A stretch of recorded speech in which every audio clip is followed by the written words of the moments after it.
Welcome to Byte-Sized Tech, where we blend casual conversations with insightful discussions on the latest in technology and gadgets. Today, we've got a double header for you. Oh, yeah. The U.S. government It's a big one. is making a splash in the crypto world. Making waves. And AI, Yeah. well, basically trying to take over everything. Yeah. Okay. I'd say so. Maybe not everything. Maybe not everything, but Yeah. it's definitely making its presence known. It's definitely making its presence known. It's So for sure. let's explore what's hype and what's reality. It's definitely a fascinating time to be following tech on the crypto front. Oh, yeah. We saw a pretty unexpected move from the Trump administration. Really? They're setting up a strategic Bitcoin reserve. Yeah, a Bitcoin reserve. Not your typical government program, right? Not exactly, no. What's the strategy there? Well, I thought they were all about that gold standard. It seems the goal is to bolster America's standing in the cryptocurrency landscape. It's a sign that they're recognizing the growing influence of crypto on the global stage. But here's where it gets interesting. Okay. They're not actually buying Bitcoin to fill this reserve. Hold on. Yeah. They're creating a reserve Right. without buying any Bitcoin. Yeah.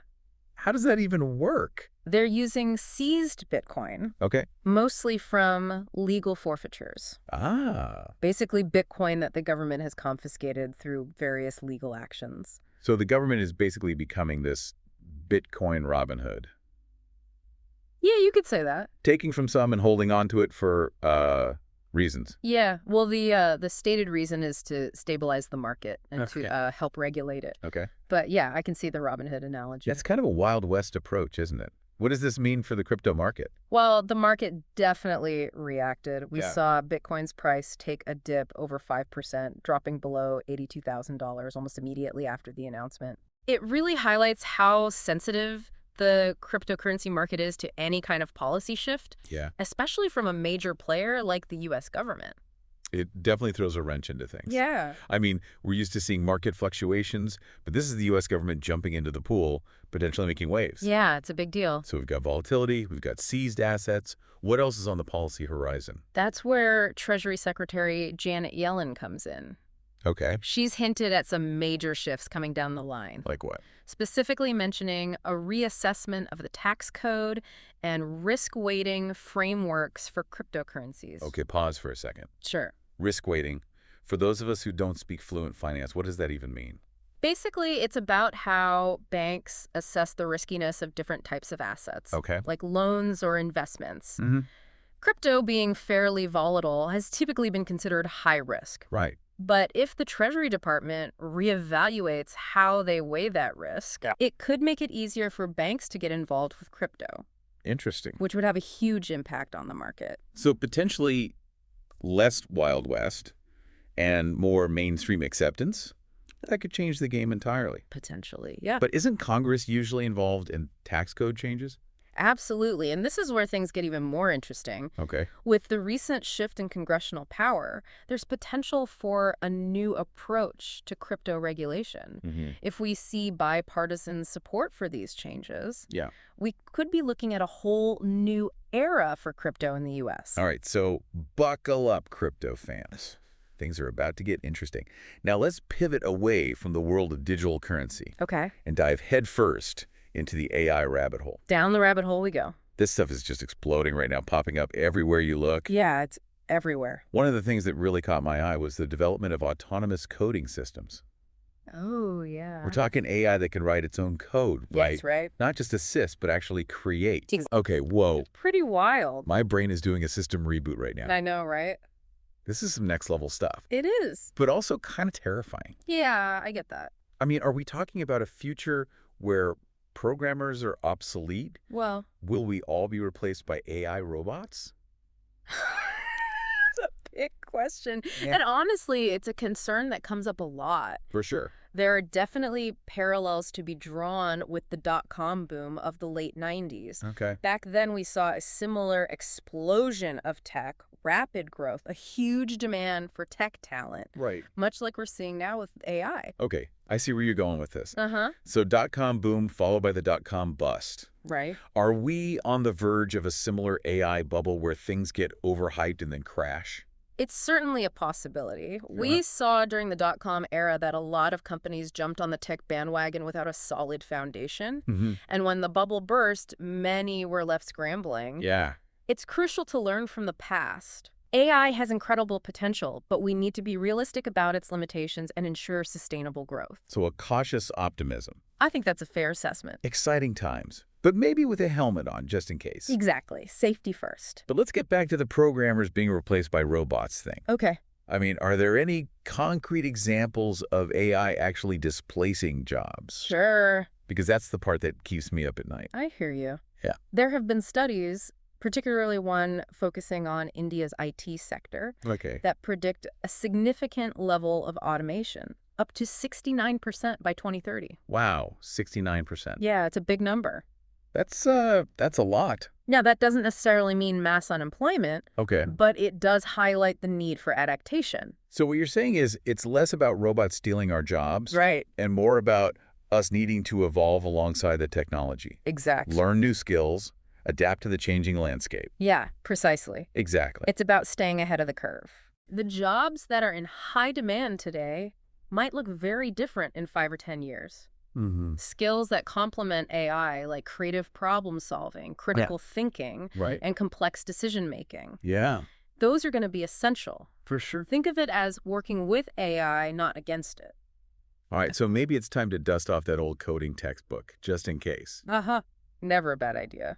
But AI's reach goes far beyond just writing code, right? Oh, of course. I mean, I've been hearing about AI agents that can do everything from manage your schedule to build websites. Oh, yeah. Like full-on digital assistants that can handle complex tasks. You're absolutely right. Oh. We're seeing AI pop up in all sorts of unexpected places. Yeah, like where? One example is Manus, Manuf. an AI agent developed in China that can handle a wide range of tasks, Okay. from analyzing stock trends to building websites, even sorting through resumes. Okay. So, It's a glimpse into a future wow, that's where AI takes on more and more of our daily tasks. both incredibly cool Mm-hmm. and slightly terrifying. I know, right? I mean, it's like having a superpowered personal assistant, Yeah. but it also makes you think about control, right? Like, Mhm. how much are we willing to hand over to these AI agents? It's a good question. Where does the line get drawn? Yeah, where is that line? It's a valid concern, Mhm. and one that we need to be very mindful of as this technology continues to advance. Yeah. The question of control, data privacy, security. Yeah. Those are all critical conversations to be having right now. Okay, so we've got potentially game-changing government moves in the crypto world Right. and AI that's writing code, Yeah. picking stocks, Uh-huh. and maybe even coming for our jobs. Uh-huh. This is a lot to process. It is. It's like the tech world is on fast forward, Yeah. and we're just trying to keep up. Trying to keep pace. Yeah. But I'm also incredibly curious to see where this all leads. Yeah. Where is it all going? Is AI ultimately going to be a force for good in the world? Uh. Or will it lead to some kind of dystopian future where robots rule everything? That's the million-dollar question, isn't it? Yeah. And honestly, I don't think anyone has a definitive answer. Okay. But I believe the key lies in how we choose to develop and deploy this technology. Right. If we prioritize ethical development, Mm-hmm. focus on user feedback, Oh. and ensure that AI aligns with human needs and values, Mm-hmm. then I think we have a real chance to harness its power for good. All right. So ethical development, user feedback, keeping humans in the loop. Got it. Those are the key ingredients. Are there any companies out there that are actually taking this approach seriously? For sure. Or is it all just hype and buzzwords? There are definitely companies committed to responsible AI development. Okay. Good. Reflection AI, the company we mentioned earlier that's working on autonomous coding, is a good example. Okay. They're very focused on incorporating user feedback Mhm. and building in safeguards to ensure that their AI operates within ethical and practical boundaries. Okay, that's good to hear. Yeah, they're doing good work. It's reassuring to know that there are folks out there thinking about the bigger picture, Right. not just the bottom line. It's important. So we've talked about AI taking over coding jobs, Right. but it's also making its presence felt in the world of social media and e-commerce, right? Absolutely. I mean, the personalized recommendations are getting scarily accurate. Oh, tell me about it. And don't even get me started on the virtual try-on technology. I know, right? It's like the future of shopping is already here. It's pretty wild. It is. You're right. Yeah. AI is revolutionizing social commerce in a big way. Companies like Hulu are using machine learning to basically decode consumer preferences, Really? creating hyper-personalized recommendations. That's incredible. And then you've got virtual try-on tech like Doji, Right. which is making online shopping a much more interactive and engaging experience. It's like having a personal stylist and a tech wizard all rolled into one. But do people actually trust AI to make these kinds of decisions for them? It's a good question. I mean, I'm still a little hesitant to let an algorithm choose my outfit. I hear you. I'm just not sure I'm ready for that level of fashion surrender. It's interesting you say that because there's actually research that suggests consumer trust in AI varies depending on the type of decision being made. Oh, really? When it comes to more hedonic choices, things like perfume or food, where personal taste and sensory experience play a big role. Right. People tend to be more skeptical of AI recommendations. They want to, smell the perfume for themselves. Makes sense. Or taste the food. I'd rather trust my own nose when it comes to picking a new fragrance. Yeah, I get that. AI might be good with data, but it can't smell. Exactly. Yeah. But for more utilitarian decisions, things like choosing a financial product, Right. people are generally more willing to trust AI's data-driven insights. Interesting. They see it as objective and less influenced by personal bias. So AI for my finances, Right. but not for my fashion. Maybe. Yeah. I can get behind that. It's all about finding that sweet spot where AI can enhance our lives Right. without taking over completely. Exactly. Finding that balance. And speaking of enhancing, Yeah. AI isn't just about recommendations and virtual try-ons. Of course not. I've heard about companies using it for content creation and inventory management too. Oh, yeah. Like AI writing product descriptions and predicting stock levels. You're absolutely on the right track. Wow. We're seeing AI being used in some pretty innovative ways in the business world. So cool. One company, Amara, has reportedly managed to cut down their content creation time by 60%. 60, wow. By using ChatGPT to generate product descriptions. Wait, ChatGPT, the chatbot that everyone's obsessed with? The one and only. It can write product descriptions now. Apparently so. That's wild. And on the inventory management front, Okay. AI-powered systems are helping companies reduce overstocking by as much as 40%. Okay, that's impressive. It is. Less waste, better efficiency, and AI is the mastermind behind it all. Pretty much. That's a pretty compelling argument for embracing the robot overlords. Uh-huh. But seriously, Yeah. it sounds like AI is a game changer for businesses. It definitely has the potential to be. For sure. But I think the key takeaway here is finding a balance. Okay. We can and should leverage AI for its efficiency and innovation, Right. but we also need to preserve those uniquely human aspects: creativity, trust, ethical considerations. There are some great conversations happening around this, like at the Meaningful AI Luxury Summit, Okay. where industry leaders are exploring how to implement AI in a way that enhances Right. rather than replaces human capabilities. That's awesome. It's a really interesting event. It's definitely a balancing act. Yeah. We're standing on the edge of a technological revolution. We are. And it's up to us to steer it in the right direction. We're at the helm. But that's all the brain food we have time for today, folks. Take a breather. We've got a lot more to unpack when it comes to AI, so make sure to tune in for part 2, Definitely. where we'll explore how AI is shaping the future of everything from healthcare to transportation. Can't wait. Don't touch that dial. We'll be right back.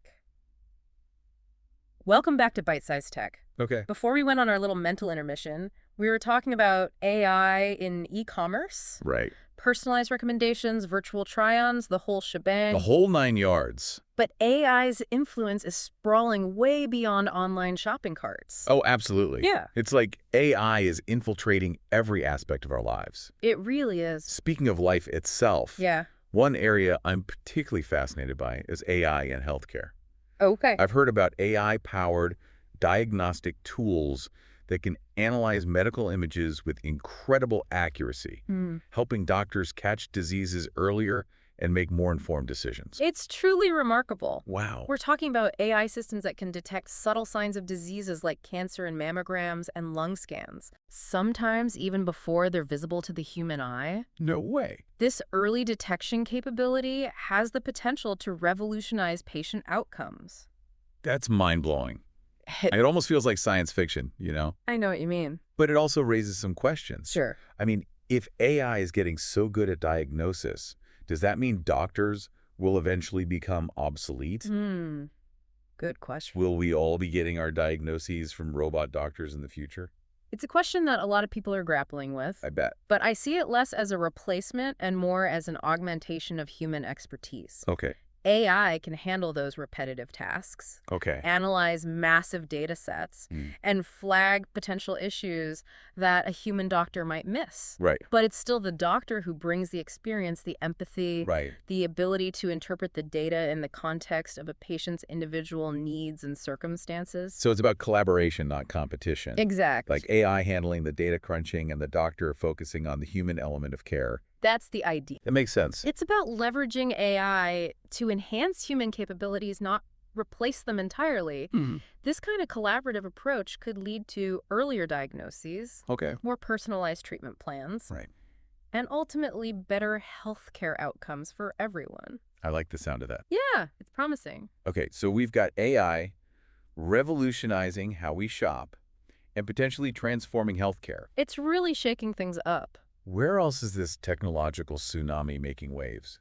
Well, hold on to your steering wheel because transportation is another industry undergoing a massive AI-powered makeover. Oh, really? We're already seeing self-driving cars hitting the roads in some cities. Wow. And the technology is advancing at an incredible pace. Self-driving cars, they're like the poster child for AI, aren't they? They are, for sure. But I have to admit, I'm still a bit wary. Okay. I mean, letting a car drive itself, It's a big step. that just feels a little too sci-fi for my comfort level. I understand. Are they really safe? Oh, What happens if something goes wrong? I understand your hesitation. Yeah.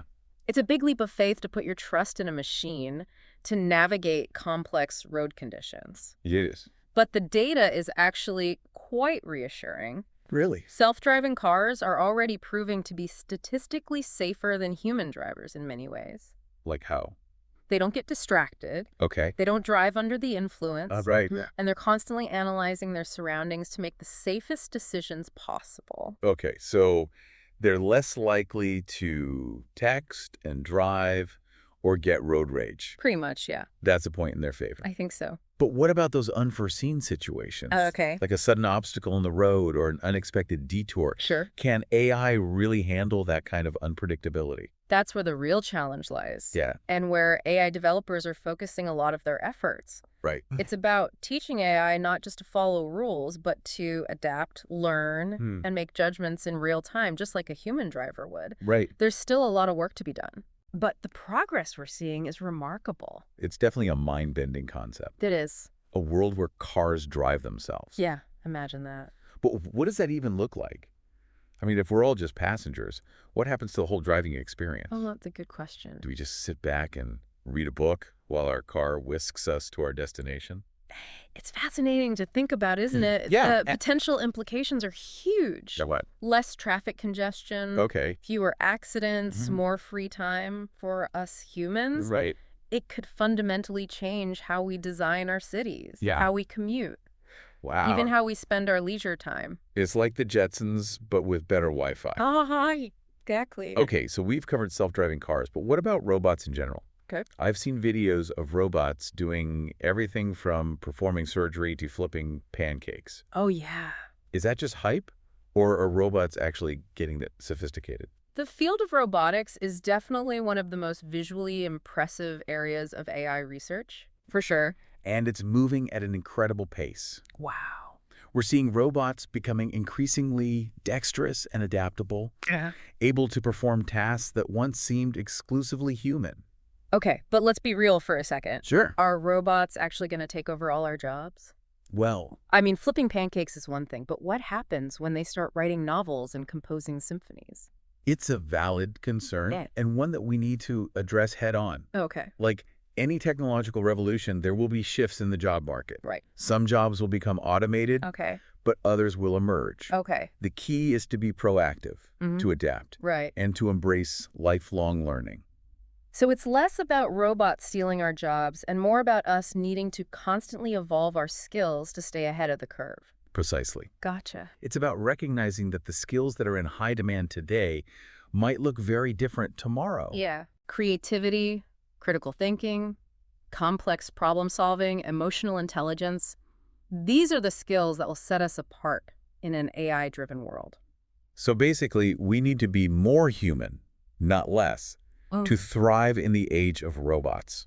I think that's a great way to put it. I can get behind that. I think we all can. But all this talk about AI makes me wonder, what about the role of government in all this? Okay. Are governments doing anything to regulate AI, ensure it's used ethically and responsibly? That's a crucial question, Yeah. and one that governments around the world are wrestling with. Okay. We're seeing discussions about ethical guidelines for AI development, data privacy regulations, Okay. efforts to mitigate algorithmic bias, Right. and ensure transparency in AI decision-making processes. Are there any specific examples of governments taking action on the AI front? The European Union is a frontrunner in this area, Okay. with their General Data Protection Regulation, GDPR, setting a global standard for data privacy. Right, the If you're here in the U.S., Yeah. there's growing interest in AI regulation.